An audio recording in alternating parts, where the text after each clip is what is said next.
Hello बच्चों, कैसे हो आप सभी। तो काफ़ी बच्चों का हमारे पास कमेंट आ रहा है और बोल रहे हैं कि सर एक बार टाइम मैनेजमेंट की स्ट्रेटजी बता दीजिए कि कैसे हम ड्यूरिंग एग्जाम अपना टाइम मैनेज करें, क्योंकि काफ़ी बच्चों को ये प्रॉब्लम होती है कि क्वेश्चन पेपर पूरा आता है लेकिन टाइम ही नहीं बचता एट द एंड। तो हमें क्या किस तरीके से करना चाहिए, किस क्वेश्चन को किस तरीके से क्या टाइम देना चाहिए, कितना टाइम किस क्वेश्चन में हमें देना चाहिए कि जिससे कि हम अपना प्रॉपर पेपर कंप्लीट कर सकें ड्यूरिंग टाइम। तो सबसे बेस्ट स्ट्रेटजी ये है मेरे अकॉर्डिंग कि आपको सेक्शन बी से स्टार्ट करना चाहिए। क्यों? क्योंकि सेक्शन ए जब हम अटेम्प्ट करते हैं ना, तो सबसे पहले हमें देखने को मिलते हैं एमसीक्यूज। और एमसीक्यूज में क्या होता है कि अगर हम एमसीक्यूज कर रहे हैं, मोस्टली एमसीक्यूज क्या होते हैं कि देखते ही हमें पता चल जाता है कि आंसर क्या है। लेकिन अगर किसी भी क्वेश्चन पर हम अटकते हैं, किसी भी क्वेश्चन पर हम रुक जाते हैं, तो हम उसी में दिमाग लगाने लगते हैं कि भाई पहले मैं यही करूंगा तभी मैं आगे बढ़ूंगा। क्योंकि जिस बच्चे को पूरा पेपर आता है ना, उसका एक ईगो भी होता है कि भाई क्या मुझे ये क्वेश्चन करना है तभी आगे चलना है। और इसी के वजह से काफी बच्चे ना अपना पेपर छोड़ देते हैं, अपने लॉन्ग क्वेश्चन जो आते हैं जिसमें वो अचीव कर सकते थे उस एक नंबर की वजह से वो क्वेश्चन पेपर छोड़ देते हैं।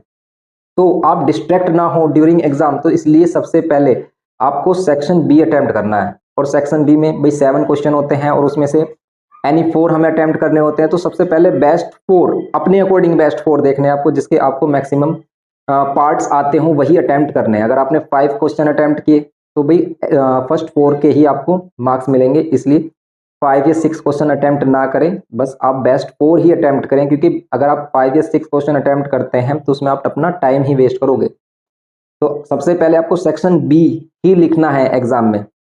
सेक्शन बी डालिए हेडिंग और फिर क्वेश्चन पेपर सोल्व करना शुरू करिए। पहले डिसाइड करिए कि भी कौन से हमें बेस्ट 4 क्वेश्चन करने हैं। वो बेस्ट 4 क्वेश्चन हो जाएं तो भाई हम अपना आधा पेपर कर चुके होंगे। और इसके लिए जो हमें टाइम देना है वो मैक्सिमम आप 1:40 से 1:45 इतना टाइम में वो कर दें आप। वरना भाई ये रखें कि भाई 1.5 घंटे में, करीब 1 घंटे 30 मिनट में आप अपना सेक्शन बी फुल कर दें।